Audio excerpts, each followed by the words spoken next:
know, eh? Look at us go. Hello, friends. What? Welcome.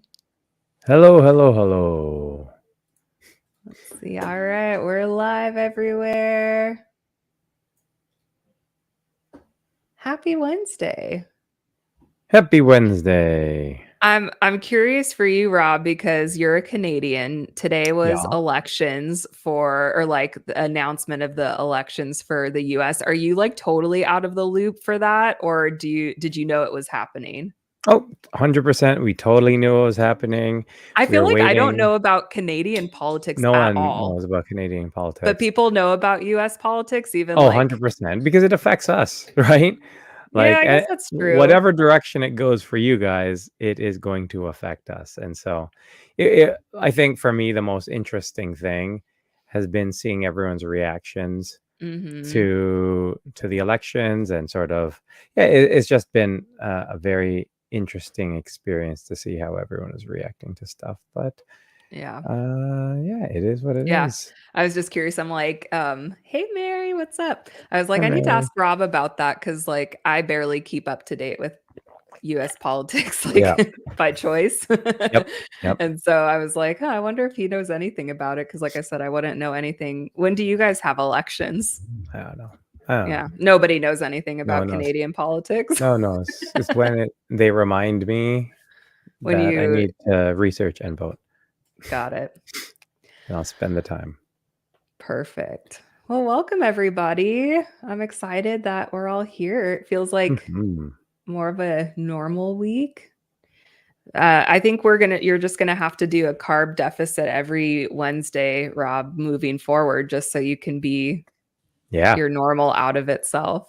Yeah, I'm more tame when I have no glycogen and energy. So You it's are a lot more quiet. I'm not complaining about that. yeah, Let the record state, but it is um what it is. yeah, well, welcome those of you that are new here. My name is Shay. We have Rob.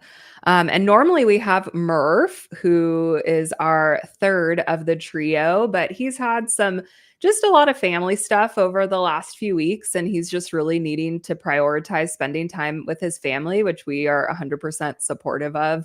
That's something between the three of us, we've always been encouraging of that with each other because that's why we had surgery in the first place, was to spend time with our family and do things that like just keep our eyes focused on the things that are really important, and not that the waiting table isn't important, but sometimes, family stuff calls for just more things. So he wanted us just to tell you guys that he will be back eventually.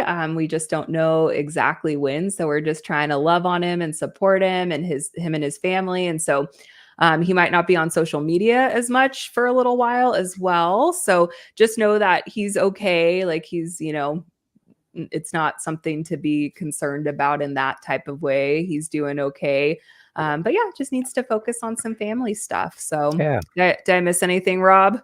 he still loves us, so that's Yes. good. He still likes Yes. us. He still loves all of you guys. He misses you guys. Yeah, that's been the hardest part. He says Yeah, that, he's like, that's what did he say? He said, this is like my time and what I do for sure. myself. And so it's hard to have to reprioritize for a bit, but Yeah, definitely what he needs to be doing right now. So 100%, definitely. just just wanted to share that so you guys can, if you reach out or send him messages and send him love, like feel free to do that, and just know if he doesn't respond, it's just because, he's just focused on other stuff right now. Hmm. So, yeah. So, anyway, so during this time, I'm gonna just pick up on Rob's like hazy, like I see the days going, so I'll just keep us going here. Uh, we're Doing doing. great job. Oh, thank you, thank you. Maybe we'll just X Rob out of this, and Just I'll yeah, just do the yeah, Shay show. I'll bring 100%. Napoleon Dynamite can come back in and do the show for Yes. all of us. Um, but during this time, we call it happy hour, even though it's happy half hour. And this is where we go through non scale victories. Both Rob and I have had weight loss surgery, and a big part of that revolves around weight. It's in the name, weight Mhm. loss surgery, right? And so it's very easy to get focused in on the weight loss piece, but that's only one part of many. And so it's during this little time before we do our real show, as I'll call it, where we share some non-scale victories and cool new hashtags. Like Mary said, hashtag Shay Show. I mean, Eh, I'm not mad about that. No. blasphemy, Mary. Blasphemy. Something actually, I'll start with my non-scale victory because it Let's kind of do is a it. good segue.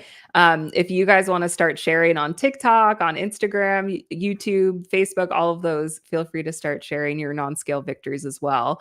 But I just relaunched this last week my Grow with Shay podcast. So if you really do want a hashtag Shay Show, I did relaunch that. I took a few months of a break, and the first episode back is it's been a great one. So if you guys want to listen to that, it's just the Grow with Shay podcast. So hashtag Shay Show. But I think what makes it a non-scale victory is like I just was getting very perfectionistic with that. Doing Mm, content, it's very easy. I know, Rob, you won't relate to this at all because you're no, like the farthest thing from a perfectionist. 100%. It's like That throw is it up there. We're good. sarcasm.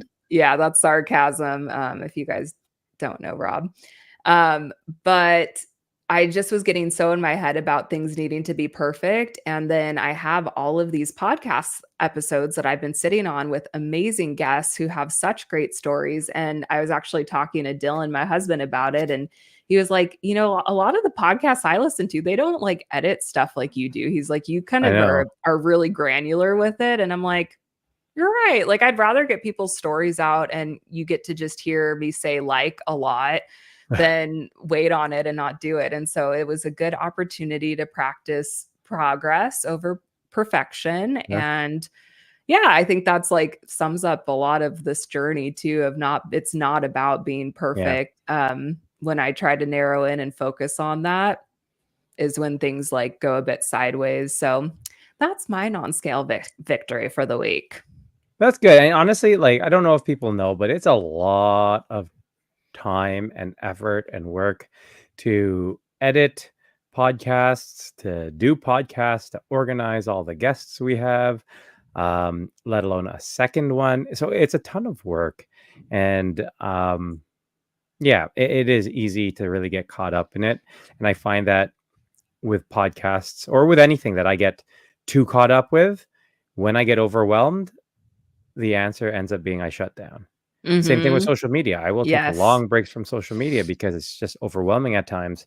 And so it's, I think one of, I found, and I think you'll see this too, is just really stepping back and not having it to be exactly, what you said, perfect, right?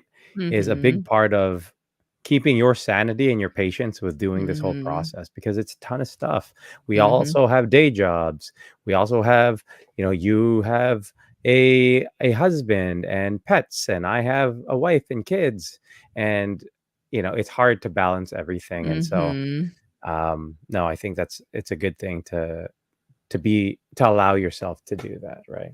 Yeah, yeah. And it is. It's like it's so easy just to be black and white with things, and that Yep. shutdown is, I totally relate to that, and that's something I feel like I've been trying to apply in lots of areas of my life when it comes Sure. to my nutrition, when it comes to my fitness. Like even this week it was like I'm very open about my cycles. You guys know that. So I'm going to share it on here. I've been on my period, and it's like when I would be on my period before, it's like I would just be like, nope, I'm not doing anything. And Yep. it's like, no, I can do less reps than I would normally do, or less Sure. sets, or, maybe not all the exercises. But today's day 2 of working out of my Yeah. 4-day set. So it's like still doing it, and it doesn't have to be perfect. Exactly, right? Like, you showed up, you're putting the work in, and that's really what matters, right? Like, you're Hmm. never going to be always on, Hmm. right? And if you are not always on, that doesn't mean you shouldn't be there, right? Like, the whole Hmm. idea is like, oh, go big or go home. It's like, what are you going to do at home, Hmm. right? That's not really helping you. No, Yeah. be efficient. Hmm. Do what you can do and put your best foot forward all the time. And if that day your best foot is taking a step back, then that's what you put forward, right? And you should be okay with that. Totally.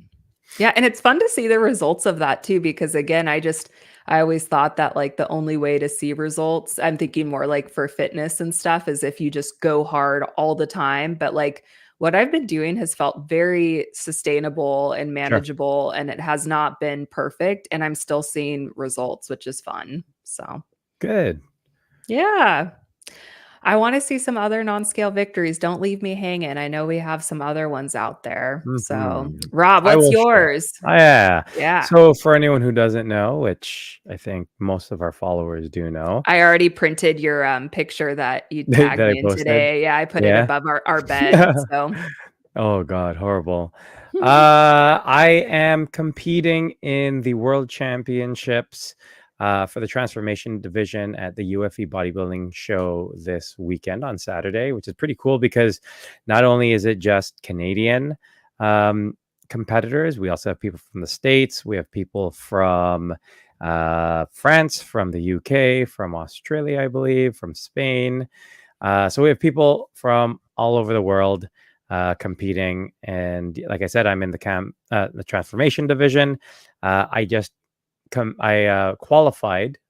It was almost 2 weeks ago for this show by getting bronze in that one, and so I had to go straight back into depletion mode again, so I can carb up and try to get in better shape, and that all starts tomorrow. Carb up starts tomorrow, which is amazing because that means I'm going to have more energy. I'm going to be in a better mood all the time, which is going to be awesome.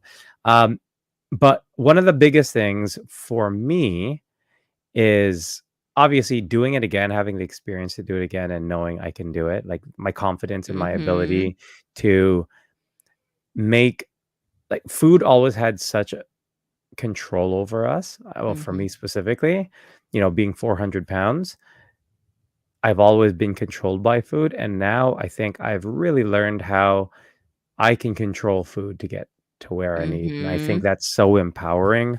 And so I absolutely love that. But I my just picture biggest, you I just picture you in your black Speedo with, yep. like, a whip going like this to food, No, like yeah, it's just like, and I'm gonna post my carbs because, oh my God, I took a picture of all the carbs I bought for the Yeah. next 2 days. So I'm going up to 500 grams of carbs tomorrow, Oh my 500 grams. gosh, Yeah. that's so crazy. Or Yeah. not So I mean, like, I know that's no, part of it's the freaking process, but, crazy. like, wow. What's your Yeah. what are you most excited about? Cereal. Cereal? What kind? What Cereal. are you gonna have I first? got I was going back and forth on Fruit Loops for a while, but then I was like, "No, the better choice is Frosted Flakes for what I needed to do because I don't want fiber Throw and I some don't want Fruit Loops fat." in there. Throw some Yeah, I was Fruit like, "I'll Loops. do that," and having some fruit and sweet potatoes, and so all the good stuff. Total side note, really Yep, quick. We'll loop back around. But do you remember when Apple Jacks was only one 100%. color? Yeah. Me and Dylan were talking about that the other day. I remember when they added green in. It used to be all orange, and then they added green in. Do you Ugh, remember that? yeah, I Yeah. liked it Anyway, before. I know.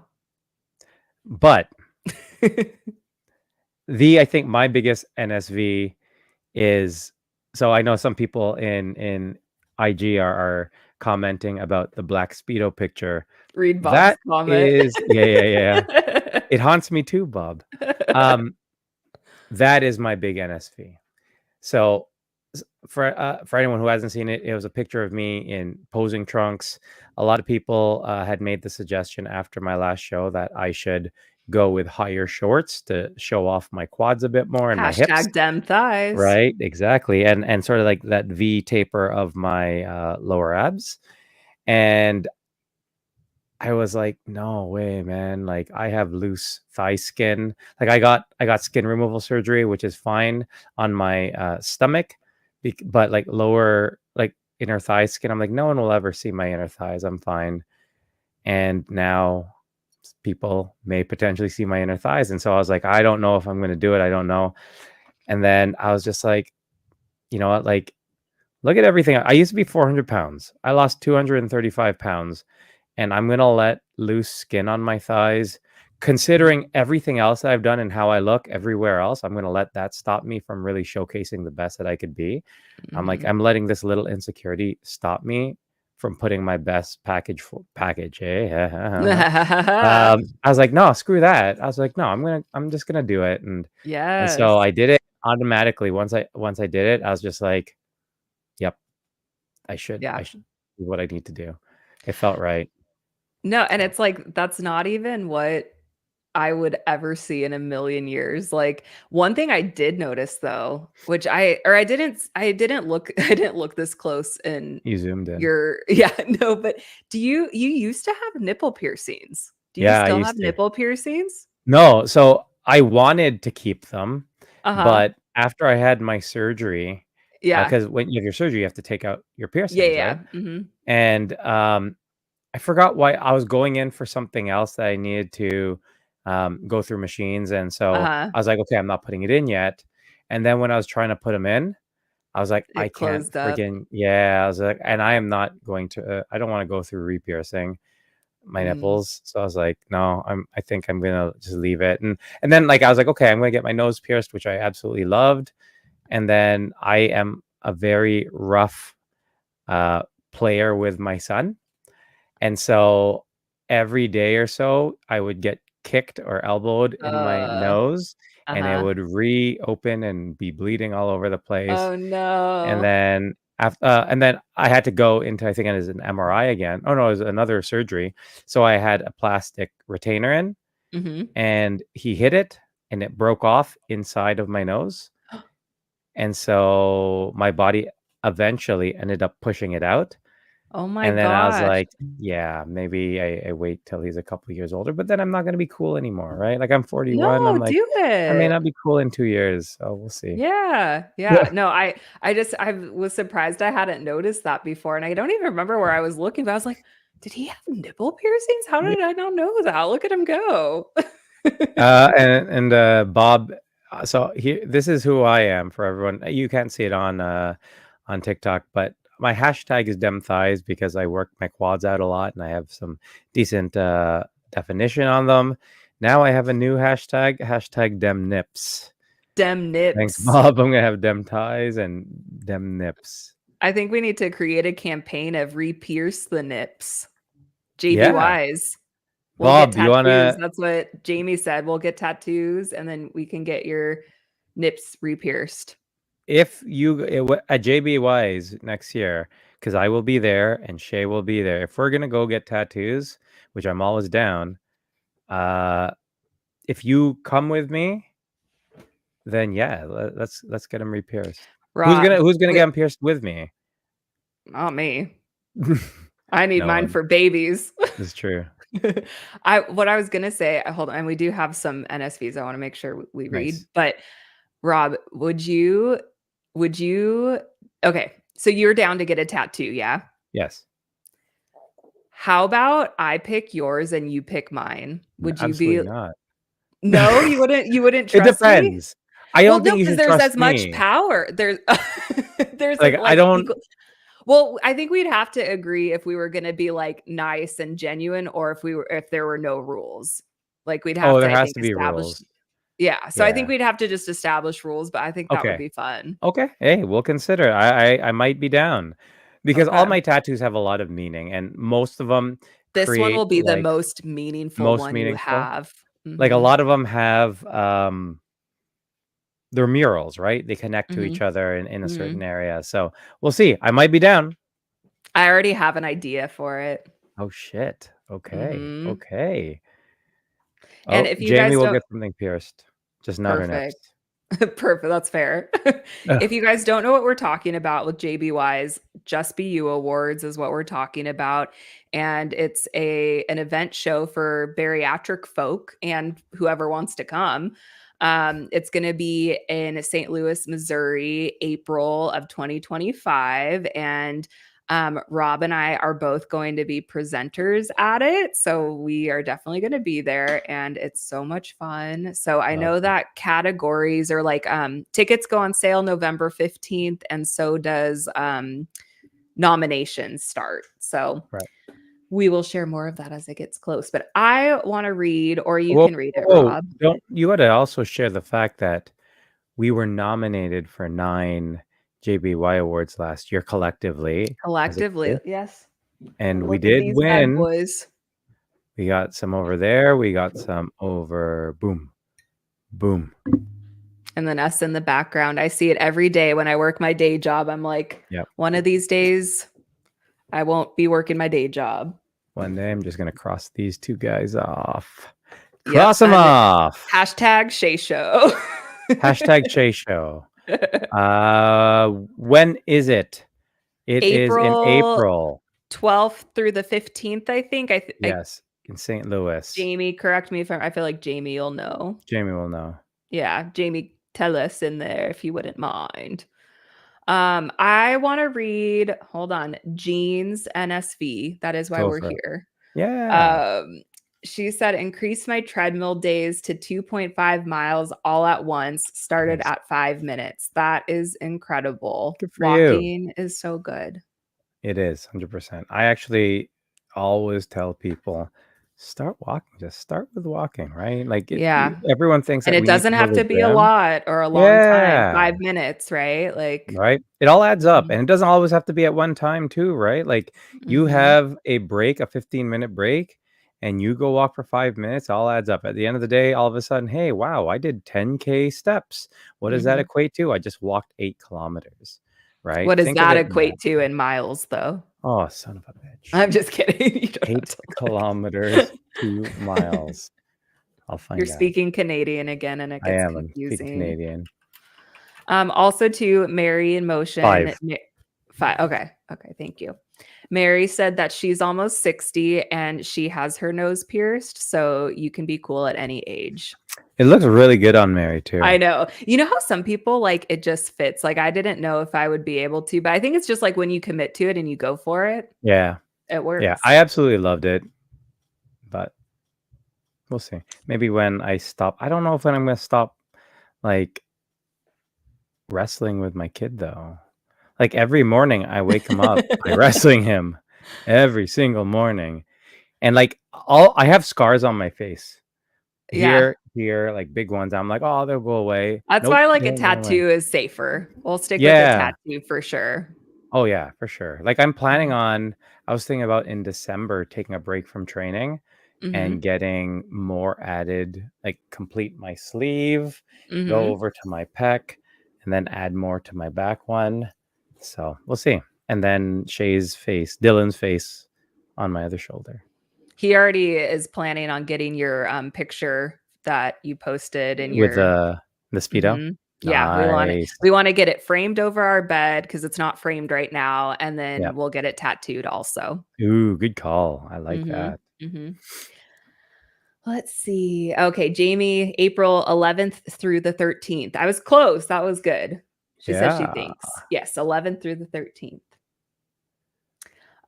Julie, I think I got that right. I hate Yes. how Instagram doesn't have names because I don't always have like people's names connected with their handle. But did I Yeah. get that right? It's Julie. Yep. Do you want to read From hers? Canada. Yes, Yeah, she Canadian Julie. says, "Congratulations on your insane accomplishments, Rob. You are such an inspiration to me personally. Shay, I love you to pieces. You are such a safe place for so many of us. You like the first part is good enough. You didn't have to like I she's know okay with not being that's why I included, wanted you to read it. I'm right? like, Yeah. Like Shay mhm. doesn't need to be included. I know we're Canadian, we're super nice, and we're like, well, if I compliment one, now I need I to gotta do the compliment the other. other. I don't want her to feel left out, right? You don't have to, Julie. Don't worry about it. Like, thank you. I appreciate it so much. Speaking of nice too, I don't know if you've seen TikTok, but I don't know if you say it. I say it Juicy World because that's what I think. Is that like the rapper's name? I'm so like, I don't know. I'm out of touch. But thank you for all of your likes. You've been Mhm. like giving us a lot of likes and me and Rob don't understand TikTok, but I do No, see 'cause I'm that old. coming up and that's very nice of you. So thank you. Yeah, I have no idea about any of that stuff. Like, again, Murph old is guy. our resident expert with TikTok and Yeah. yes. All right, let's see. Ooh, Matt has a good one. NSV just finished playing unified basketball game with my daughter. Is that a Ooh, Canadian thing? I don't know what unified no. is. Oh, okay. Maybe they're playing together. Maybe it's like a daughter and father game. Maybe it's part of a like a league. Unified. Oh, maybe. Tell us if we're right, Matt. Yeah, I don't we're know. probably not right. I know. I In thought my I head, was I'm like, thinking that's it a was video Canadian. game. I'm just like, it's a video game. I'm just like, We I just I was sweating clarify bullets our playing tiny my video minds game. that Yes. clearly we don't know what we're doing here. Well, hey, we have a fun guest tonight. Yeah. Yeah. Tell Yeah. everybody. I'm gonna just make your carb brain Yeah, anti-carb yeah. brain work. Anti-carb Who brain, 50 carb. who So are we having? I did the math. I've Uh-huh. been at 50 carbs for Oof, that is so rough. 11 days in a row. Oh my So over the gosh. last 11 days, I've had 550 carbs. I'm having 500 carbs tomorrow, and then How much 500 protein in the have you next been day. at? I've been at 200 grams every day and 60 grams of fat. And then there were 3 days of carb loads prior to that during the competition. And then I was at 7 days of 50 grams of depleting again. So it's been a long time. Like there was, I got hit. This definitely was way harder than the first time. The first time around, like I didn't care. I was in a good mood every single Well, day. but you also had like a definite endpoint. This one, it's like been like an Yeah, added on thing too. no, So that's kind of different too. for sure. It was just like all of a sudden, it's just like, okay, now we gotta do it. And I'm not gonna say no. Like this is world championships. I like this was my goal, but doing it again wasn't good. And there were a couple of times where I was just like, yep, I'm ready to be done and I'm ready to be healthy because this isn't the most healthy either. And I Yeah, it's understand not that. a good long-term No, thing. no, like my body fat, I think now is sitting around 7 or 8%. I'm ready to get back to 11, 12 maybe, and sort of Mhm. go on this cruise next week and put on some weight and eat. Back to Dusty though. Yes. Thank you. Tonight, in 3 minutes, we have Dusty lost 300 pounds. He is massive in Instagram, sharing all his stories, all his wisdom, his experience with losing, obviously, 300 pounds. If you do not know who he is, jump onto Instagram and you too can be one of his 104,000 followers. No, Dusty is awesome. We've had him on the show previously. Really, really cool guy and really good advocate for a healthy lifestyle to beat I'm obesity. excited too. He's had so many like changes in the last year. I Mhm. can't wait to ask him about parenthood and yeah, just catch up Yeah, with him. I'm excited. yeah, for sure. So those that are on TikTok, we at this like now that happy hour is done, we go exclusively to YouTube or Instagram. So sorry guys, we're going to be cutting it short here, but if you go over to YouTube is usually the easiest. The link for that is in our description. Um you get sexy time music. So it's Yep, kind of something like worth jumping over for. You can always, ask people. Yeah. always. So Also, Matt says unified as partners playing sports with Special Olympic athletes. That is amazing. oh, that's so Thank you very much cool. for clarifying that it wasn't a video game and it wasn't you and your daughter playing in a league. Because again, small mind for us. Jeans Life Journey. So, World Championships, are they going to be televised? There is so it's going to be streamed, but it's like a pay-per-view stream. So I will be posting that in case anyone wants to, That sounds but saucy. Of course, it would be right, pay-per-view. pay-per-view. I always think when I was a kid and it's like pay-per-view channels and stuff. So I know, I always, like, have it associated with, like, ooh, the saucy yeah, stuff. this is R-rated. R-rated. Well, I'm in my Speedo, so it's very Basically. small too. I'm just like, wow, this doesn't hide anything. So There you go. there's So, that. no wonder it's on pay-per-view. Exactly. And with that amazing, amazing, amazing thought and image in your head, sexy time music in 3, 2,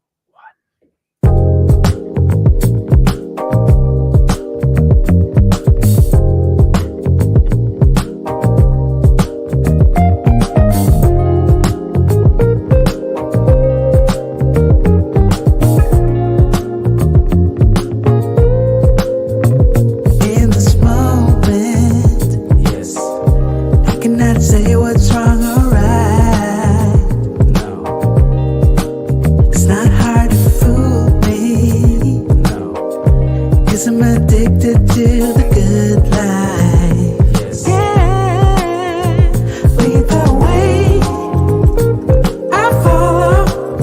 No need to say where we are heading now, babe. I follow to the edge of it all, to the edge of it all. So tell your good night, 'cause I'll find a better one. Yeah. So set the bar now before the moment flies. Ooh. So tell your good night, 'cause I'll find a better one. Ooh. So set the bar now before the moment flies. It's not a problem, no, 'cause I know what I'm getting into.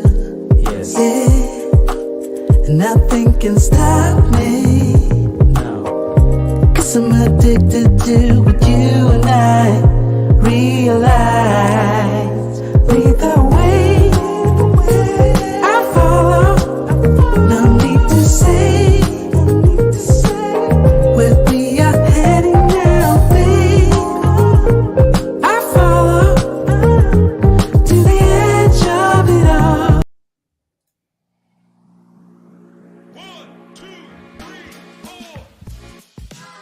What's up, guys? This is Rob, and I got them thighs. What's up, guys? It's Murph and Real Men Cry. What's up, guys? It's Shay, and I am the girl. Welcome to the Waiting Table Podcast. What's up? That was good. Thank you. I know. I was thinking, well, do your introduction, and then I'll tell you what I was thinking. All right, you tell me. Thank you, guys. Thanks, everyone, for joining us on another episode of the Waiting Table Podcast, where we have roundtable discussions about the hottest topics in weight loss with, of course, the coolest people from the bariatric community. I'm Rob. Unfortunately, Murph can't join us today, but I guess we got Shay, and of course, we got you guys. So grab a chair, wind down from your busy day, and take a seat at the table. Shay, how's it going? Good. It's going good. So we mentioned this in happy hour, but Murph is taking some time for his family. And what I thought would be fun just right now, thinking off the top of my head, if you guys want to do Murph's introduction while he's, taking some time for his family and send it to me, we will do a different introduction of Murph every time. So what do you think about that? I like it. So send me creative you are. what you guys, I know I try. Send me what you guys, your best Murph impression. And while he's taking some time for family, we will use those introductions for that part. I think that would be good. I like it. And make sure you say, "Hey guys, I am Murph, and Real Men Cry." Yeah. Or whatever variety of that. But you have to Or, yeah, impersonate Murph. Yeah, it could even be something about Murph, something really nice about Murph. Like, Oh, there yeah, you go. Or a sweet message. a sweet message. I love that. If you want to Awesome. share It a has to sweet be quick message, though. Has to yeah, be quick. because Mhm. you don't want to cut into Shay's time. No, that's when I get really mad and my diva comes out. So 100%. Love it. Well, without further ado, I just want to jump on in. I'm so excited for our guest tonight. His name is Dusty, and he has had an amazing transformation story. I was looking back, and it's been about a year since he was on last, which it feels like it's been a lot longer and a lot shorter, like all at the same time. But I am Right. so excited. Rob, do you want to have him come in? And we'll say hello. Hey. Dusty, how's Hi. it going? Good. Can you hear me okay? Yeah. Ben. Sound great.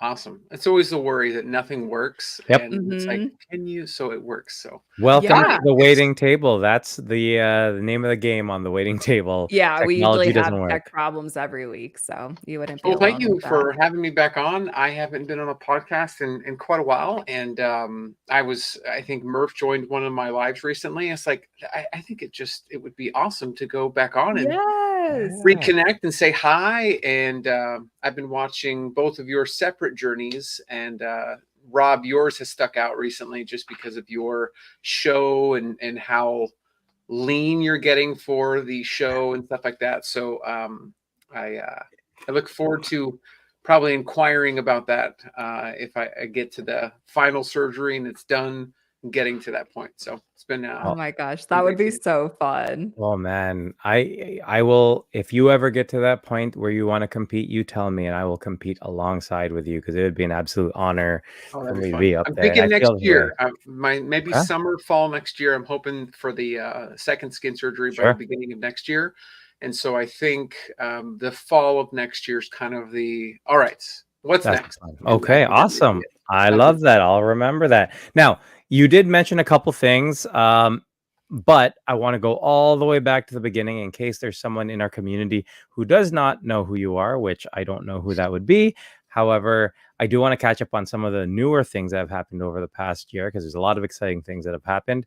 But if you can introduce yourself and tell us a bit about yourself and your journey. Yeah, sure. So my name is Dusty. I had bariatric surgery in 2016. It's been about 8.5 years now. You're one I of our had- veterans. Mm-hmm. It's wild that it's been already almost 9 years, but Yeah. it was back in 2016. My highest weight was 534 pounds. That's what I saw, but it said error. So, and it was in a Yeah. doctor's office. So, you Wow. see shows like 600 Pound Life, they go up to, 6, 7, even higher.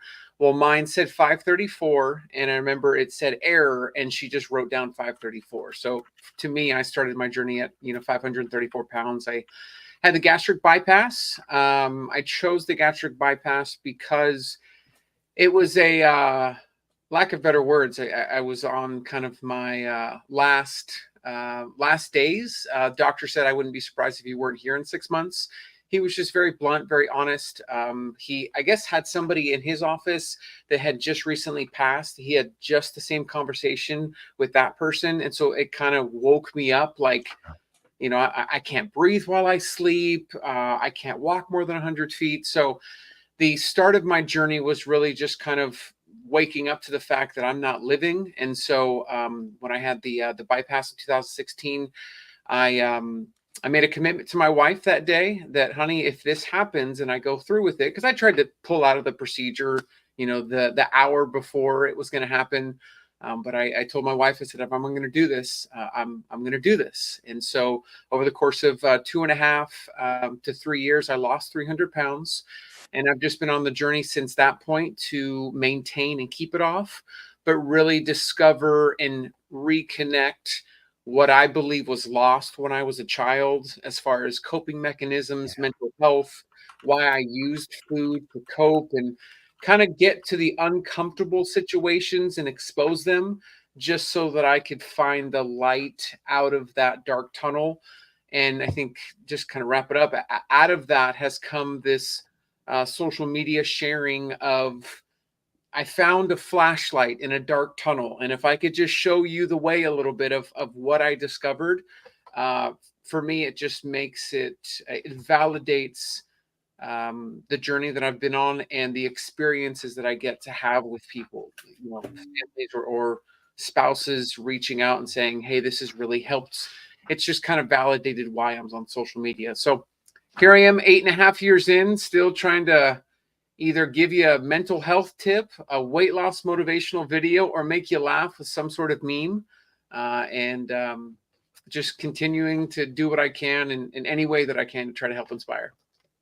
That's amazing. Awesome. I love when you come across my feed. Every time I see it, I'm like, oh, I love I love that it's a good blend of all of those things you said. I always get something out of it. It's definitely a mix. I feel like I would overwhelm if it was just a before and after picture. And honestly, my Instagram has been a real discovery of like, I don't want to just share the same photo again and again. So I will have a big blend. In fact, I think that came up the last time I was on the podcast. Is how do I justify doing more of like parenting and stuff like that? And I drifted away to kind of the core message. And I really kind of came back to health, wellness, weight loss, just all centered around that, and kind of distance myself from the parenting memes and videos because I'm still learning how to be a parent every single day. So I can't Yeah. speak of, hey, this is what I learned. I'm learning every single day. So Yeah. Yes. Well, sorry. No, go I'm ahead, excited. Shay. No, Well, no, I you're wanted that excited. was Go. the first thing I wanted to see because right before you were or right when you were on the show last, it was right before correct me if I'm wrong, your son, right, was born. Am I yeah, remembering that right? So yeah, how is it being a dad and doing all of the dad things and yeah. dad life. So the dad life comes with the dad bod spirit. It just hovers and it's just waiting for you to like gain 10 pounds and to Yep. never lose it, Yep. because of the stress, Mhm. and because of the late nights. And I say late nights very hesitantly, because I'm not, my son is very different than my daughter. And so the parenting life has just been, hey, we think we know what it's like to have a kid, and yeah, we can have number two. Well, number two is completely different than number one. And everything that we learned with our daughter doesn't apply at all with our son. He's exclusively breastfed, has never taken a pacifier or a bottle. And a year and a half, 20 months in, is still exclusively breastfed. So when he Yeah. wakes up in the middle of the night and needs to be fed, my wife is the rock star that's making it happen. He has yet to sleep through the night in these 20 months. And we have worked with sleep coaches and all that. And it has been very humbling, I will Yeah. say, to be a parent, but also prioritize health and wellness. And honestly, a really good, I guess good, but a really kind of connection point is during baby number two, we had some things come up that scared us, some things that we were concerned about him during pregnancy, but also afterwards. He had a pretty sizable hematoma that we didn't know if it was going to calcify. And so I thought, in me conquering stress, because stress is the reason why I gained weight. If it's Yeah. work, if it's life, stress, I'm a stress eater. And so all of a sudden, I experienced a stress that I can't directly control. Yep. And so, I'm stressed out about work. Well, if I work through these steps of coping or stress eating, and I set up myself in a way where I can overcome that, great. I'm moving forward in my health journey. But if I can't control what's happening to someone else, and I'm so connected to them because they're my child, I definitely had a big hurdle, I would say, the past year and a half of stress eating a lot more. Yep. To where, I'm not eating things that I'm not having little Caesars like I did before, 3 or 4 2 liters, $45 worth of Taco Bell, which I would typically have every night. I'm having the stuff I normally have, but I'm just having way too much of it. Yeah. So the process of being a dad is not only learning that you don't know a lot and you're winging it and you're taking it one day at a time and you're doing your best to try to just pour everything out to your children. But also, if you're a stress eater or a stress kind of, if stress is your main vice, children just turn the volume up, and it's just very hard to learn how to control that stress when it's not, you can't directly do anything about your children either going through something or facing Sure. something. So it's been an adventure. It's been a mountain. It's been a valley. It's been everything, but we're here. Yeah. I'm still here. So There you go. And that's how it always is. And we say that, I say this all the time, like, life doesn't care if you are on a diet or if you're trying to maintain your health or any of that. And so we are always, always, always going to have these things come up as we make these changes in our lives, as we make decisions in our lives. And, it can be rough. And that's the challenge, I think, for us to learn how to adapt. And I know that's always been my challenge previously, is learning how to adapt prior to weight loss surgery and losing the weight. And I think that's sort of what my goal is with every aspect in life. And I'm the same way. Like, my wife, if something's happening and we're super stressed, she knows right away I'm going to that cupboard. Yeah. Right? Like, she knows exactly that I'm going. And like, as I'm talking and venting to her, my mouth is full of food, right? Because she knows exactly how I do it. And like, so for me, and the way that we've sort of worked it out is, okay, this is how you're going to deal with it. As long as you know that tomorrow or after you're done venting in 10 minutes, you're done. You're done with all the eating. You're done with all the stuff that you need to do, because that's how you process it. And I think I spent a lot of time at first being like, no, I don't want to stress eat. No, I don't want to do that. But I found that for me, that ended up just working for me. So, like, would I rather address my stress by eating an extra couple hundred calories versus, I might eat a couple hundred calories some other time when I'm not really, when I'm just around, I'm just making poor decisions, right? At least I am addressing the thing that I need to. Um, and then I'm harnessing that power to be like, okay, now it's time to go again, Yeah. right? But it's tough, right? Because it And constantly changes. Like life 100%. constantly changes, and I've just been so focused on, there are actions that happen. Things happen in life, Yeah. and there are things that you can control and can't control. And I tried to put a focus on my health journey to say, I can't control everything that happens to me, but I can Yeah. control my reaction to it, and I can control how I cope or how I deal. There's an action and then there's a reaction, and I've Yep. always been, okay, what's my reaction to this? But there's just things in life, and I think it's a passing in the family. It's a big Yeah. hurdle. It's an ailment. Someone's sick.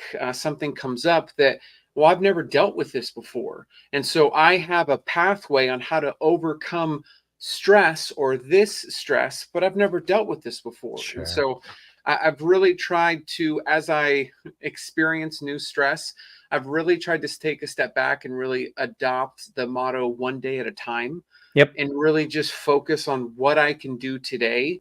And I just try to blur everything beyond that. Like Yeah. it's a lot like running for me. Like I know I've got a long run this weekend that I'm just like, that's a lot of miles, Yeah. but I do everything that I can to not think about it, because that day will worry about itself. That Sure. stress will be there waiting for me. But today, this is what I've got to focus on. And it's not perfected. I'm trying, but there's just 8.5 years later, Yeah. still working, still on the journey. Nothing's fixed. Yeah. Nothing's perfected and shiny. It's okay. This is what I've learned. This is what I'm seeing. I don't know what to do, but we'll take it one day at a time and see what I can do, and move forward. And I think that's like for anyone who is early on in their bariatric surgery journey, or someone who's listening and thinking about having bariatric surgery, I think it's really important to sort of look at this as a snapshot of what life is later on. Like, I think some people feel like bariatric surgery is sort of, um, and whether it's bariatric surgery or just losing weight in general, is this magic cure to a lot of the problems in life, and everything is going to be amazing, and once you're there, like, it's done and you're there. No, like, things are going to keep coming up, and we're going to constantly learn. And so being able to recognize that, yeah, we're learning every single day and we're stumbling every other day, but we are constantly working. And that's sort of the way it is. I know Mary had mentioned that too. Mary in Motion said 8.5 is a tough time when a lot of us had regain. I know I did. You are an inspiration. Mary is 10 and a I half think 12. years. 12. Didn't she Is it have? 12? She just had her surgiversary. Mary, correct me if I'm wrong. I thought you hit Yes. 12, but I could be wrong on that. Yeah, let us It's know, it's Mary. been a while. But it's true, right? Like, even with me Mhm. at 4 years, it feels like a lifetime ago. And yeah, you're always struggling, you're always trying to manage, and you're always Mhm. learning. Um, I think that should be the goal, though. It's 12, Mary. Sorry about Yeah. that. Um, but that's it. I think that should be the goal, right? To I think never that's what just levels the playing sorry. field, Yeah. especially with bariatric surgery, because there is this just overarching, well, you had the surgery. Yeah. And it's like the surgery does nothing about my coping mechanism, does Sure. nothing Mhm. to address my mental health, my food addiction. Yep. It does nothing. In fact, a lot of folks that lose the weight will gain it back. It Mm. helps with nothing. So, whether you decide to go with bariatric surgery because your doctor recommended it, it's something that was best suited for you, Yes. or you're on Ozempic, or you go on keto, or you're Mediterranean carnivore, whatever tool that you use to lose the weight is fantastic. But the most important is when you get to your goal weight, what are you doing to keep it off? What Yeah. is that mechanism that actually addresses what got you to your top weight? And that's where it's so easy for folks to point the finger at bariatric surgery, but it Mhm. really doesn't matter 8 years in. Yeah. I don't have any restriction. I Yeah. can eat anything. I can absolutely go back to 3,000 calories before 9 a.m. It's very easy to do, especially with a lot of the fast food restaurants that will put Sure. 1,000 calories in one sandwich. Mhm. It's super easy for me to gain the weight back. And so that's where, in regards to the bariatric surgery, 8.5 years in, you don't hear too much on my page about bariatric surgery. Mhm. I am open about it, happy to mention it, but the surgery 8.5 years ago it's not really involved on the decisions that I make now. It doesn't Yeah. wake me up in the morning when I don't feel like it. It doesn't choose what's in my pantry or what's in my fridge. It doesn't help me cope in regards to a stressful time. It doesn't do any of that. It was a tool that got me to a place to where, as a child, as a teenager, as a young adult, just nothing was connecting for me to overcome that mountain. And for me, the surgery helped me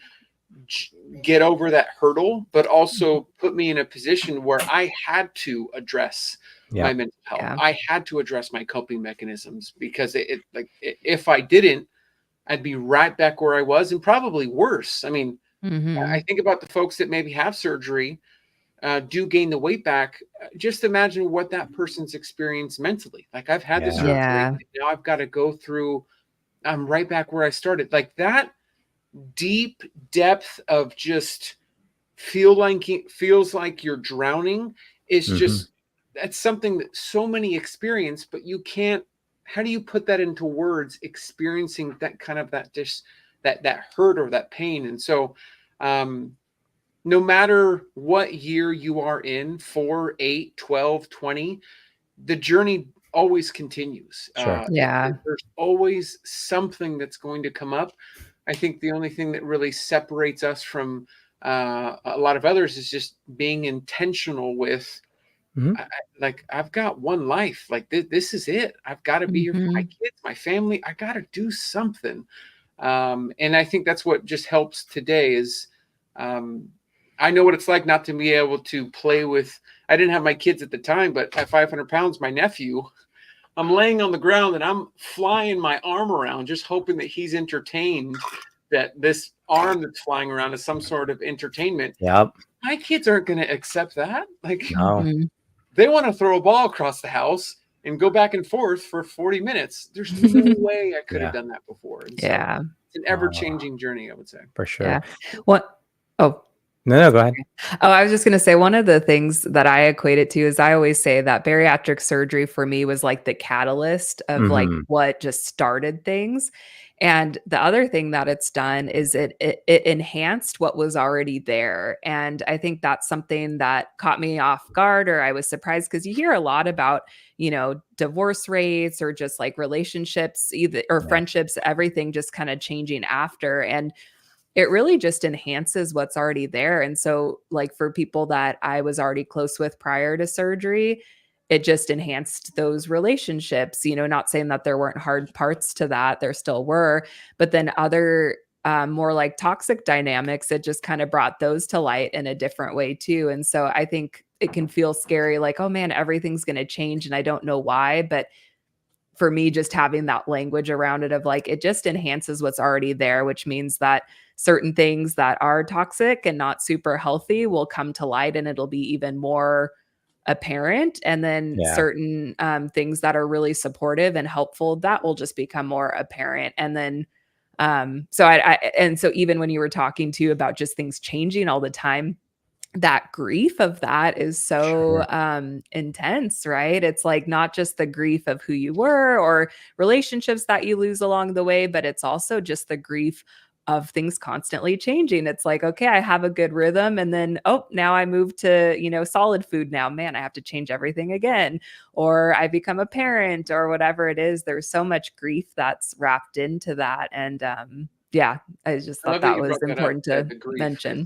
because Mhm. mourning the old you is something that I didn't think would Mhm. need to take place, Right. but was very much like I remember being at my calories for the day.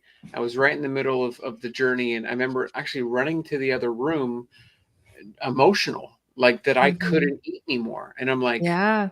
I'm not on a soap opera where I'm running into the other room and then I have my back and I turn around and my spouse is there and I'm just sharing my feelings. Like, why am I running into the other room? And I just another wake up call of the journey that you really have to mourn the old you, because it wasn't like Mhm. I wasn't tortured to get to 500 pounds. It was, no, please No. don't put any more weight. No, it felt good. Yeah. It Mhm. tasted good. When something didn't go right, I had something right in front of me that didn't judge me. It didn't Mhm. make me feel uncomfortable. It was the dopamine hit that I was Mhm. hoping for, and it made me feel secure when I couldn't Consistent. control. Yeah, it's consistent. Mhm. Like, Mhm. the things that happened to me as a child, I only knew how to process in a certain way, and that was with food. And Mhm. so it felt good to get up there. And so for me to actually say, "Hey, I want to lose the weight but keep it off," I had to have a funeral for the processes that got me to that top weight, and that's very uncomfortable. And I think that's what's Mhm. tough about this journey, to not only lose it but keep it off, is that you Yeah. have to go through that. This doesn't feel good. This is Mhm. sticky and just does not feel good at all. But you have to go through it, because whatever got you to your top weight has to die. Like, Mhm. Yeah. you have to let it go, because there's no way you'll be able to live long term keeping it off if you just go right back to the same process and systems that got you to your top weight. So that's a learning process for me, for sure. Yeah. I think it For is for all a of lot of us. people. Yeah. Like I do find that I'm on a lot of different Facebook message boards in Canada and Ontario, specifically for people going through gastric bypass or just weight loss surgery in general. And that's the big thing, right? Like that's the big reoccurring thing. Like people, they mourn certain parts. Um, and it's oftentimes the habits that got them in the position, right? Like they mourn the fact that they can't do all those different things. Um, and they don't really address the stuff that needs to, or embrace the stuff that really needs to happen in order to make this successful, right? Yeah. And that's sort of the sad part, because that's really that's where the work is, right? The work is in your head, it's with your emotions, it's in your heart, and dealing with all of the things that are related. Like as much as being obese is a physical ailment or disease, which it is so much more a mental and emotional ailment, right? Like that's where everything is. It's connected to so many different things. Um, you did mention something earlier in regards to um, sort of you not mentioning the weight loss surgery as much or bringing it up as much and being happy to talk about it. Dee mentioned something, and this is where I'm at, because oftentimes people will see me or see my journey, and if someone mentions weight loss surgery, there's always a sort of like take it down a notch or invalidate everything else. Yeah. And to me, it stopped. Like, again, I am an advocate for weight loss surgery. It saved my life. I would talk hours about it and the importance of it and this experience. But if someone were to ask me, which they do, like for a lot of the shows I do, if you have to write a small essay, weight loss surgery isn't part of my essay. It's not because I'm ashamed. It's because weight loss surgery doesn't meal plan every day for me. Weight loss surgery doesn't plan ahead. Weight loss surgery isn't driving me to the gym at 6 in the morning. Weight loss surgery isn't doing any of these things. That's us. And Dee had mentioned, like, people don't realize how far behind the start line you are when you're overweight it doesn't give you a head start. It puts you at the start line with everyone else where we belong, and the rest is us, which I love that, because that's it, right?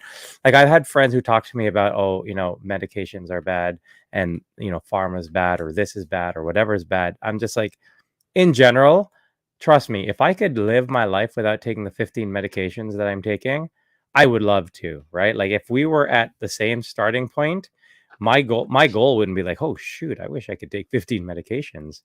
Yeah. But in this current point, it's sustaining my life. I would probably be dead if I'm not taking these things, right? And again, it's that we are starting way behind that start line. And so I love that you acknowledge the fact that it was important to your journey. It is a big part of who you are, and how you've gotten to where you have been. But that's not you. And I Yeah. think it's important for people earlier rather than later, to be honest, in my experience, to reconcile that fact that, you know, weight loss surgery will help you lose the weight. It is a tool to help you lose the weight, but it's not who you are. It's not your identity. And I think that ends up being the direction a lot of us go to. I know I did at one point in my journey as well. I won't mention it initially when someone asks about, like, I paced a half marathon a couple weeks ago, and the pacer that I had with me, I had mentioned that, I'm just coming out of surgery, and I'm doing this pacing, kind of getting back in the swing. I'm like, oh, why'd you have surgery? It kind of led to, I had lost a significant amount of weight. And the question came up, how did you lose the weight? And I will instantly go to, I addressed the coping mechanisms, the food addiction, and I addressed what got me to my top weight. And that will be my first mental plug. And then as the conversation continues, then I'll bring up surgery, because I mean, for me, 8.5 years in, that's what matters, is the mental connection. And what's interesting is that she mentioned she's lost a significant amount of weight as well. She goes, oh, I had the bypass. And I was like, I had the bypass as well. It doesn't really have anything to do with my life right now. So I mention what's most important. So if I have 10 seconds with you, how did you lose the weight, and how could you help me lose the weight by inspiring? Sure. Address the mental side, that is the rudder. You are the ship. The mental is the rudder. Wherever the rudder goes, you're going to go. So address the mental. And that's immediately where I'll go. Because if before the surgery, if I was able to really connect the dots on how to mentally navigate through, would I have gotten to 534 pounds? I don't think so. The experiences that I had as a child, everyone's got their own different experience, and how I came to understand relief with food, or what was being served to me as a child. That's my personal intricate experience, into where I had to navigate and wrestle mentally on how to properly process life, and how things happen. And so 8.5 years in, you'll hear about it. Not ashamed. I'll speak about it, but it is more of the mental rather than anything else for me. And that'll be an immediate thing that I'll mention, rather than, oh, I had the surgery. Because me too. That's instantly what people, that's why you lost the weight. Like, it's been 8.5 years, and that's definitely not, I didn't lose all 300 pounds because of the surgery.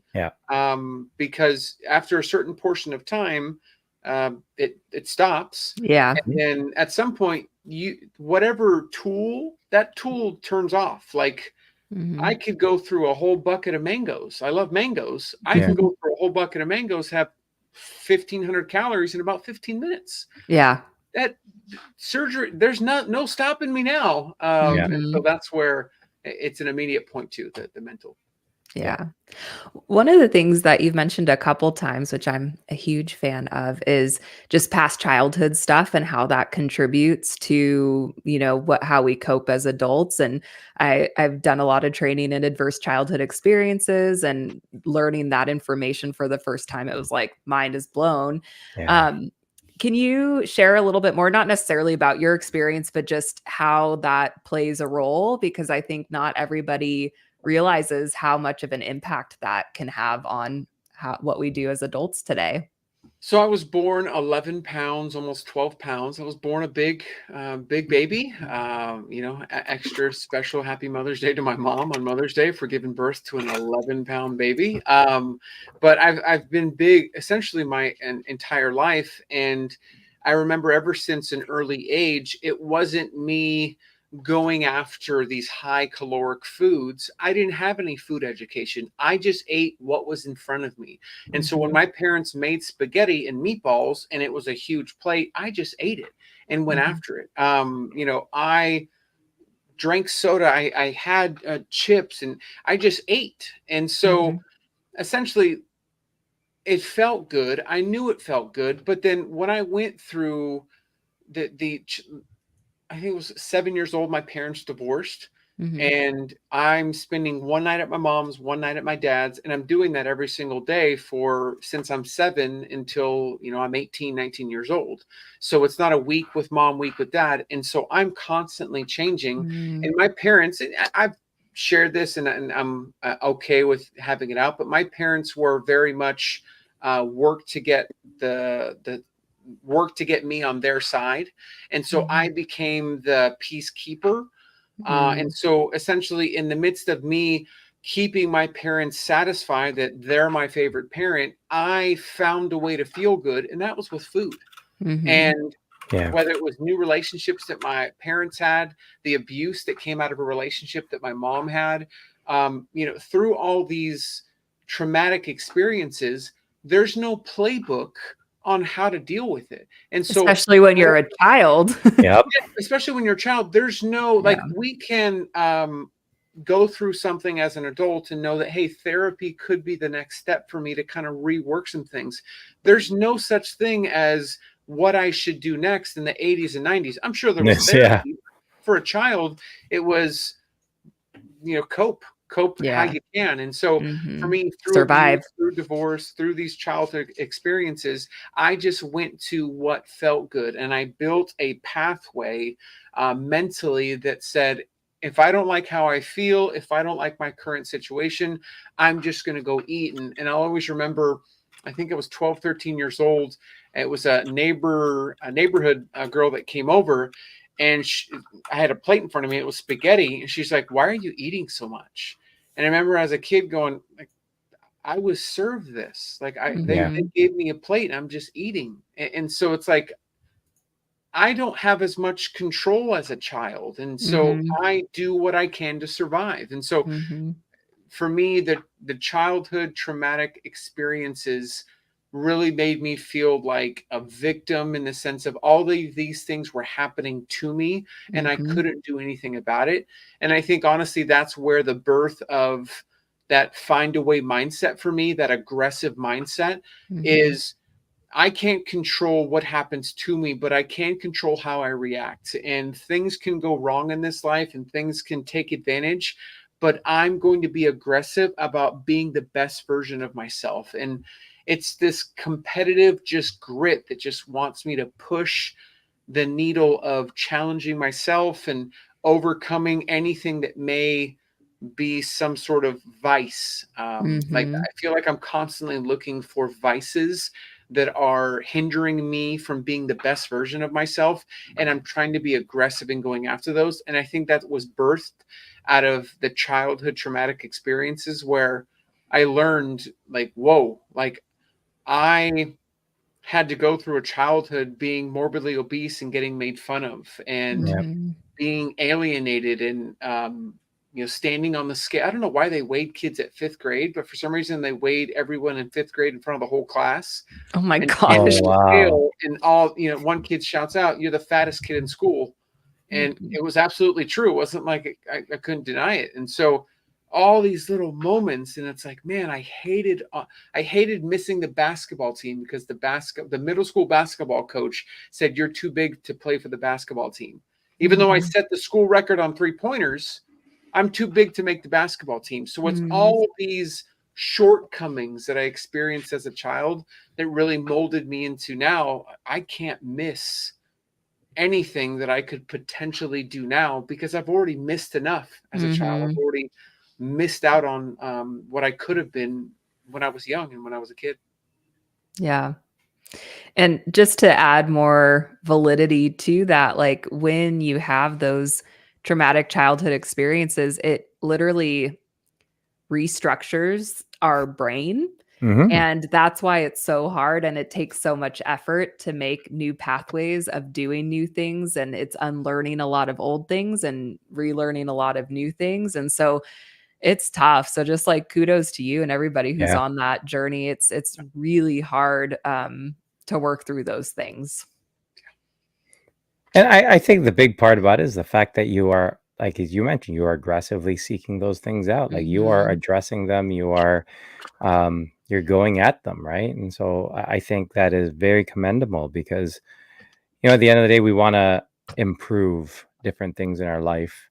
And I personally feel like the emotional traumas and the mental challenges are the biggest ones we need to deal with. And they're the ones that sort of dictate how you handle all the other challenges you have in your Yeah. life, Mhm. right? It really is. But so speaking about challenges, I know personally that skin removal surgery is a big challenge physically, and I think for some as well mentally. Um, what was your experience like? Can you share your experience with skin removal surgery? Yeah, so I have been going throughout this journey of losing the weight and keeping it off with never really the door opening for skin surgery because it felt like every moment that, hey, this could be, it just wasn't the right time either Right. from us having our first child. I didn't want to be another person that my wife had to take care Yeah. of, and going into our second child. And so there was always these, eventually I'd like to, and I've got all this skin here, eventually I'd like to do it. And it really kind of escalated once my son got to about a year and a half almost, to where he was in good shape. He was walking, and I had inquired through the local Vanderbilt University about their plastic surgery. Because actually, interesting enough, I'm here about 50 minutes north of Nashville. You would think Nashville's got like 50 or 60 plastic surgeons all ready to, do something glamorous. There's two or three, Yeah. and they have a consultation fee of like $100 just to look at you. And I'm just not like, I don't want to just go look or just go have you look at me, pay $100 and nothing happens. So I ended up going through Vanderbilt, and they, the young lady that I had, the surgeon, she looked and she said, "This is quite a bit of work, and I can do it in one surgery, but you're more or less looking at needing two surgeries because of the extent of how much." And Yeah. so I went through the process of getting approved and getting ready for it, and finally the day came, and I was out of sight, out of mind, one day at a time, Yeah. not focusing on it. But all of a sudden, I remember having the yellow socks on in the surgeon's room, and I'm like, "Oh, this is really happening. Yeah. This is." Hold up. Did everyone already leave? Are you already wheeling me in? Do I already have the anesthesia mask on? Okay, can we press pause? And Yeah. it was. I remember waking up, and I had low oxygen when I first woke up. And that was such a weird feeling because I've never experienced that before. But I remember just feeling such a tightness in my midsection, and such a like it felt like someone was scrunching my skin together, and there was no relief from it. And Yeah. so I it was wild as I went home same day. I'm like, I should be in the hospital 3 or 4 days and be laid up. No, I went home. Yeah, I got to the hospital at 10 a.m. and I was home by 10 p.m. and I was laying in my recliner. But um, that experience for me was very difficult because in the 8 years, I've never taken more than a week off of at the gym. Hmm. And the gym for me has become a real therapy in me to go and just, if I can get through this set, if I can get through this workout, I know I can get through the day. Yeah. And it became increasingly difficult to accept that I'm going to be out and I can't really control when things get better. And Sure. so for me, the first week, the first 2 weeks was okay. But I was really starting to get anxious on the incisions. Would they close? I had a stitch abscess. I had, certain Always a issues. stitch.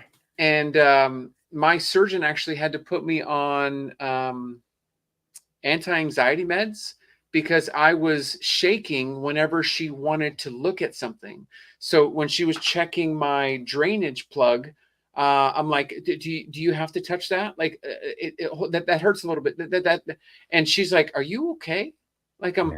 and I guess because of the self preservation side of me, Sure. was like, okay, I'm in trouble. Like I've got a huge incision and this could get infected. And why is this sticking out? And it just freaking out. And so the medication helped quite a bit. But my experience was, hey, I've read about it. I've gone online. I've talked to others, but what I experienced was nothing compared to what I thought I knew what was coming. I didn't get my pain medication rotation correctly, so I went hours with no pain medication because I didn't have it properly spaced out. And then I didn't realize that the back pain from not being able to stand up Yep. straight was worse than the incision itself. And I'm like, Yeah. I am on this walker and I can't stand up if I wanted to. It was Yeah. just such a painful, tight experience. And it was probably about 2.5, 3 months that I was really kind of, oh, this is rough. This Yeah. is I'm not okay. And let me try to make tips and make videos and do YouTube updates weekly to kind of get myself through. And so what you see on my YouTube or my Instagram as far as helpful tips, that is me indirectly trying to help myself. Like, hey, I'm going to Yeah. help your process. And if you're going to have skin surgery, let me help you along the way. But let me try to help myself. Yeah. And with skin surgery and really with anything else with Instagram, it's been more accountability, and I'm on here, yes, to help motivate and inspire, but I'm partly on here for me because I'm Sure. keeping myself accountable of I need to show up. And I remember that the threshold between it being really bad, I haven't worked out in 2.5 months, to it being okay, I think I'm going to make it, was right around the 3-month mark. Yeah. So the first 3 months is chaos in every way, shape, or form. But right around the 3-month mark, I remember kind of crossing this threshold of, okay, I can jog a little bit, and Yeah. I'm not. Oh, okay. I think I'm okay. And it was like a week before that I tried to jog, and I just started getting a pain. My stitch abscess was still open, and everything was like, am I ever going to heal? And I look back at it now. I'm 4.5 months out from skin surgery. They removed 12 pounds of skin from my midsection. I had the fleur de lis, which is the hip to hip up the middle. And she said, I made you as tight as humanly possible. And so you are not going to stand up straight for an easy 6 to 8 weeks. Yeah. And you're going to even probably have issues for the first 6 months because you're tight. You're Yeah. as tight as possible.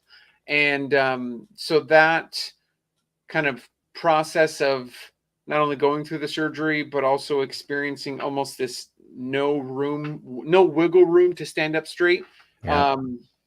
made it quite the experience. But I'm grateful for it now because I'm starting to lose some of the inflammation in the water weight. I'm Yeah. starting to Takes a see long what was time. underneath the skin. Like I always used to pull the skin over to kind of see the abs. And Yeah. now I'm like, oh, I just have to stand here. I'm like, Mhm. okay, like This is too easy. What do I do with my hands? so I am in the mirror a little too it's a little but I'm standing okay. in front of the mirror like, whoa, like, Yeah.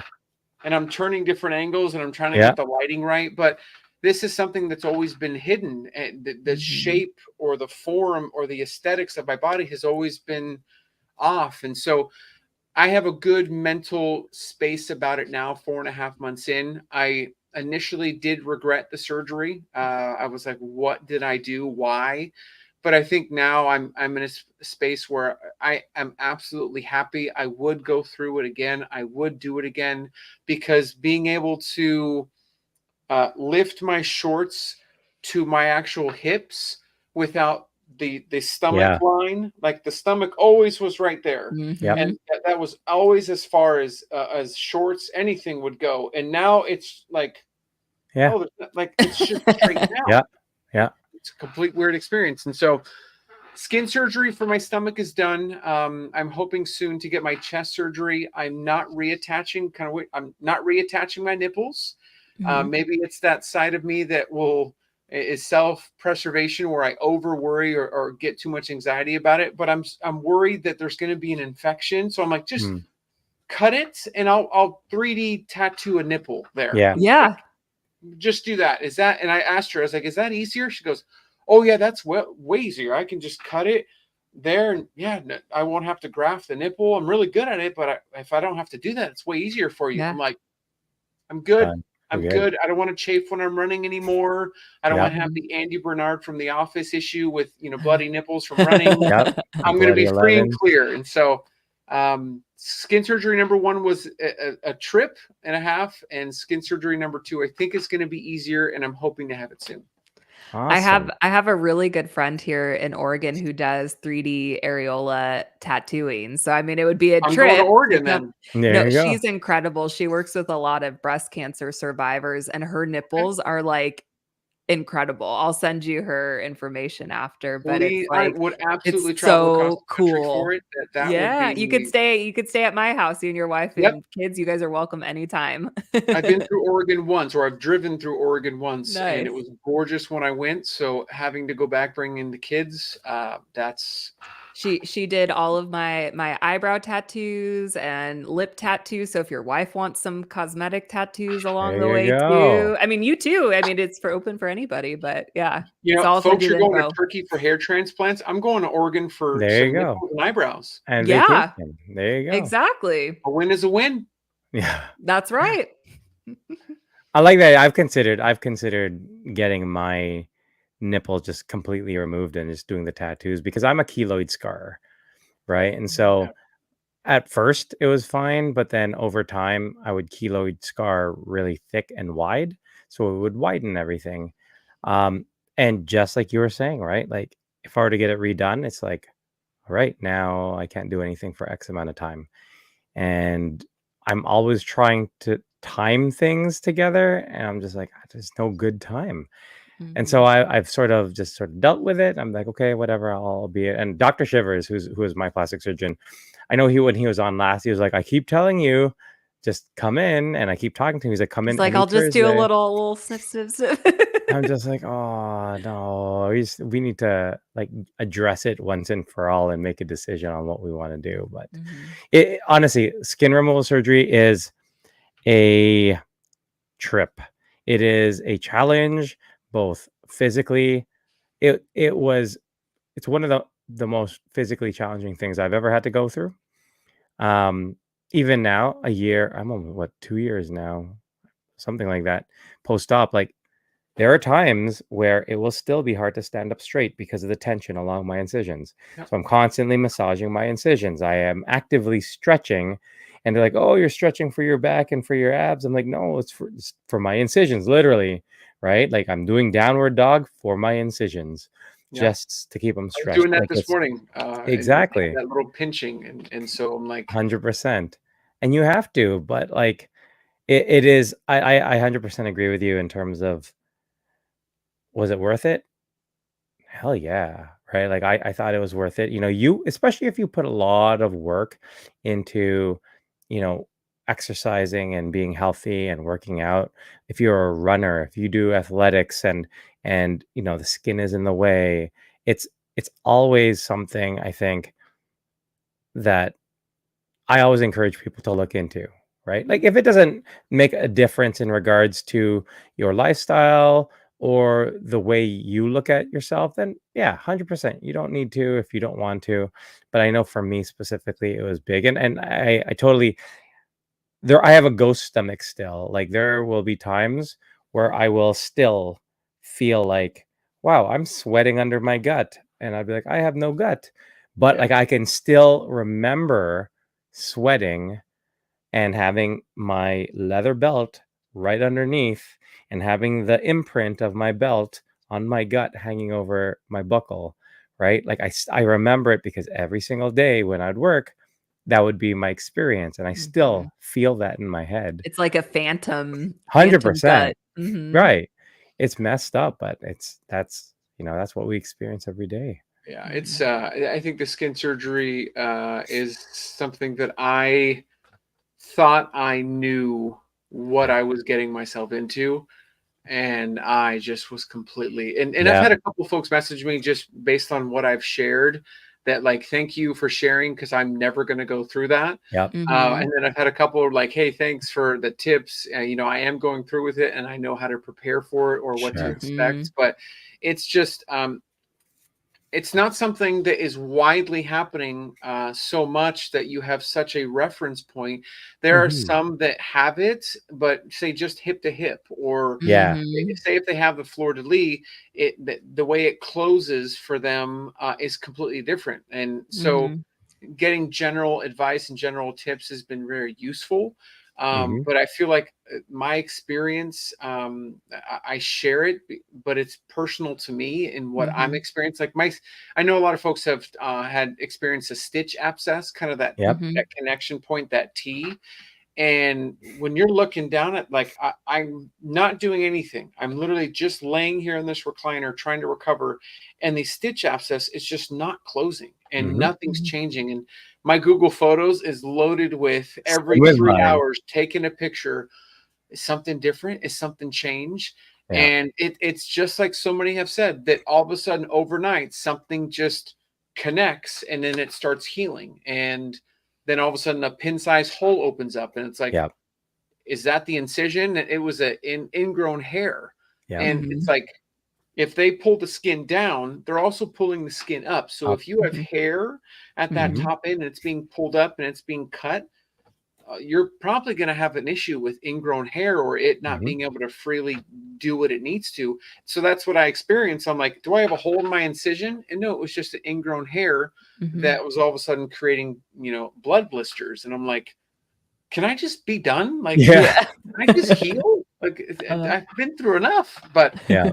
hopefully the second surgery will be a lot easier in the sense that it's um, just a straight incision, pinching both up and just cutting. I'm not going into my armpit. She offered that, but I'm Yeah. afraid of that connection point. It's And a Mhm. so tough I point. think I'm going to be fine just with this, Yeah. and that's it. That Mhm. not going anywhere else. I don't think. I don't Yeah. think my legs um, need it, but we'll see. We'll see. Mhm. That's exciting. Yeah, I want to have kids, and so that's why I'm like I'm not going to think about skin removal surgery until after Yeah. that's said and done, but I feel so much more well equipped just like understanding what I'd be getting into just from people sharing their stories, and it's Yep. like I'm thankful that I have that not excuse but like reason to wait because I'm like I don't know if I would want to do that right now. Like it's a lot.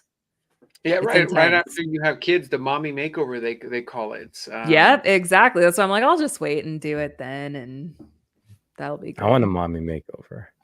A daddy It's makeover. That's what you guys are all of it. getting. All of it. Um, Dusty, I just want to share something with you. So, someone who has not stopped talking about you since, Fangirl. yeah, has been fangirling over you since it was announced that you were going to be on the show. Bob, yeah, Bob is such a big fan. He is so grateful for the opportunity to have met you. He says that you have helped him in so many different ways. You've mentored him through his journey and through his experience. He says that your find a way motto has stuck with him the past year. And every time he thinks of an excuse, a little dusty voice in his head says, shut up and find a way.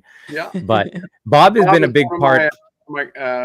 that's one of my favorite humans. In Yes. that, Same. as much as I've tried to help him on his journey, he's equally helped kind of organize me on not only helping but really kind of structure. Um, for me it's a two-way street. When we Sure. connect, we connect on some accountability calls, and recently had one about him completing his first half marathon. Yep. Yes. it's such an experience to see somebody. I've got this goal. I want to get this half marathon. Doing what you can to provide tips, but the work has to be done. Mhm. Bob had to do the work. Yeah. You can go through as many tips, fueling advice, what to wear, but that he's got to do the work. And just seeing the pictures and the videos, I know, especially with his son, his wife, just experiencing that this half marathon, this thing that is very difficult to do, he did it. And so, big fan of Bob. Big fan of Bob. Yes. He Bob. was he was on, the waiting table. Bob, I always get this wrong, but I think it was, like, right after his Right surgery. He after was his surgery. in the hospital and watching our show, and so it's like it's And been he came on Happy Hour. Yeah, I know, and it's been so fun. Yeah, you're doing amazing. Yeah. Bob is one of those guys that I look forward to every single update and Yes. post We'll see because what's it next. I'm not sure if it's another half marathon or potentially a marathon, so we'll see.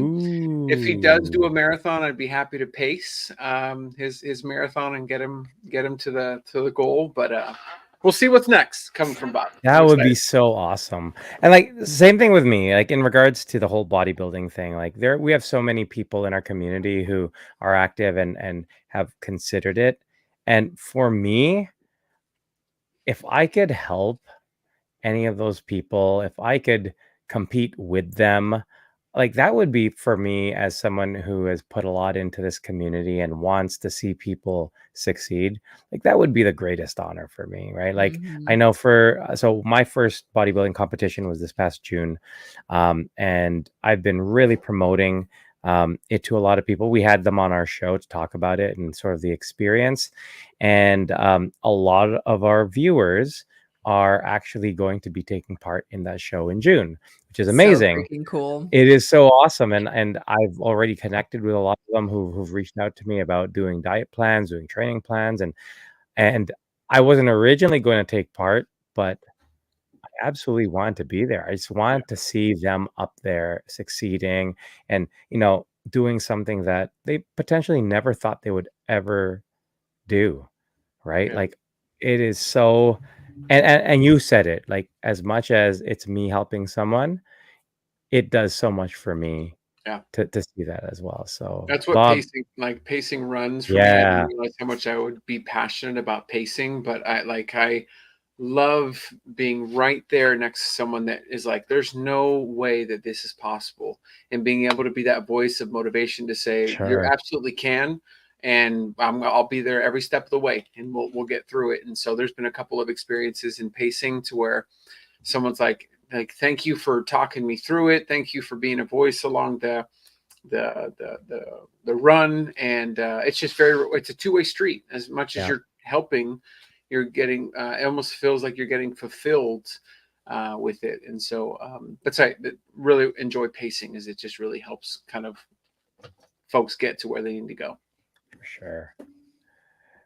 Now, see, I feel like the past hour has come and gone really, I know really it's gone fast. too fast. Flown. I think we talked about 2 topics, but we went They were pretty big deep into some. topics Yeah, though. and like these were some of the things I want to talk about, and it all just stemmed from the question, like, "Oh, let us know what's been happening over the I past year know. since you've been on," and I love it. Um, it's always a great experience having you on the show, and your wisdom and your experience and your tips for everything has always been very helpful for, I think, everyone, including us. So thank you again for Of course, joining. thank you for having me on, just opening the door for me to come on a podcast. Anytime. It's been such, honestly, I think I can't remember the last time I've been on a podcast. And so when the door was open, I was like, yes, absolutely. I would love to chat and discuss the journey. And I think specifically with bariatric, I talked about how I don't really mention it too much now at 8.5 years in. I always love going back to the root Sure. of kind of Mhm. what connected everything.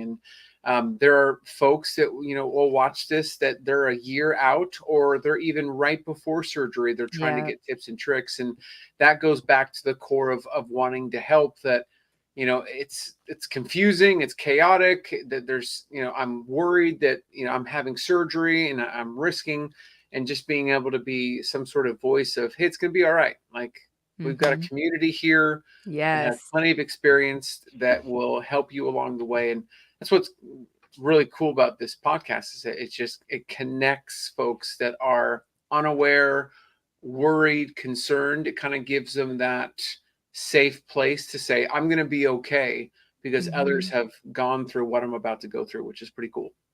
Yeah.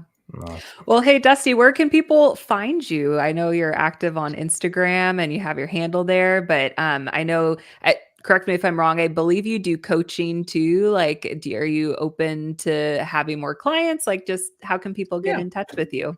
So I am on Instagram. I have explored out to TikTok and YouTube, but very transparently, everything that is on Instagram is just repurposed on those other channels. Yeah. And so Instagram has just been where I've mainly been at. I do have accountability coaching. For me, it's not a 12-week program where you're signing up 12 weeks ahead of time and a long. It's really kind of that. Individualized single moment of, hey, you need someone to talk to. Yeah. Can I throw out everything that I've learned in that hour that we spend together and then send you a summary email of everything I've learned in the past 8 years to try to help you along your journey? I want to provide some sort of accountability kind of connection. So that's been really enjoyable for me. I'm open to take on new folks. With me, it's really, you can use it once, or we can check in once a month, once every 6 months, once a year. But Mhm. for me, it's very personal. Like I Mhm. don't, my stories or my posts aren't advertising the coaching and putting it out Yeah. there. You can find it if you're looking for it, but it's very personal for me. It's something to Mhm. where I've got something specifically on my computer that really details our conversations, and I'm using that to study on how to try to help get that next step. And so just really on Instagram, outside of my 9 to 5, I am doing what I can in the gaps in the free time that I get to share what I can on Instagram. So that's where I'm at. And finding time to post in the midst of kids, which is an absolute adventure. Yeah. I love making Rob do that. That's my favorite pastime, actually. Woo! Yeah. Hey, Rob, can you Can you do send this over right this? now? I'm just like, okay. Let me try between homework and picking them up and driving them all over the place. Yeah. You know. The 2 kids under 4 make it interesting because Yeah. it's just the pure enjoyment of picking up something and then Yeah. throwing it over there and then walking away Yep. that my kids enjoy. Like you're picking up the same thing 6 times a day. Yeah. You're like, no, keep it here. It stays here. Yep. Oh, okay. So Yeah. it's a workout. Picking Oh up the same yeah. toy 6 times. It's an absolute workout. Yeah. And when your son does it at 7, still. Yeah. And then beats you up. And then beats me up. I got to continue to work on leg day so I can squat and pick up toys even when Exactly. 7.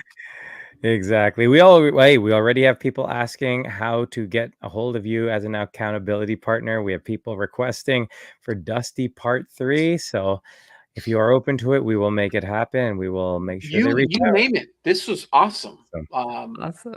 A quarterly check-in, whatever yeah. it is. I'm here. I'm here. Well, next week is boys' night, so just throwing that out there. We In have fact, 2 other guys, and I my don't know. second surgery hopefully will happen in January. So a Nice. check-in Yay! after the second one, almost a prequel to potentially doing the bodybuilding show with you. That Yes. would be our big next one. So I'm hoping the goal is to compete and do a sub 4 hour marathon in December.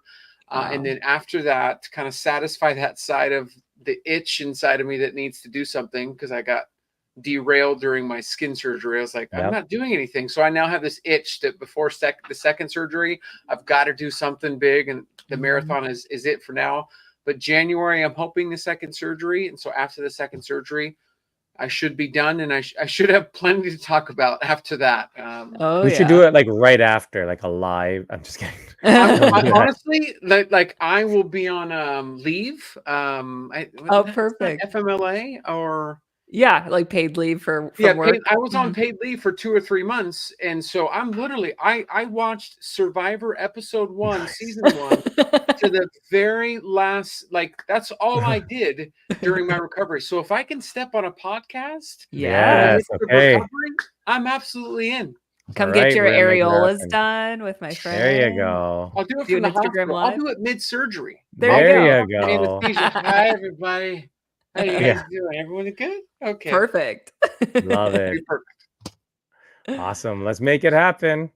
Let's So do it. again, thank you, Dusty, for coming on and joining us today. And thank you guys for joining us on another episode of the Waiting Table Podcast, where we're serving the weight loss community. 1 pound at a time.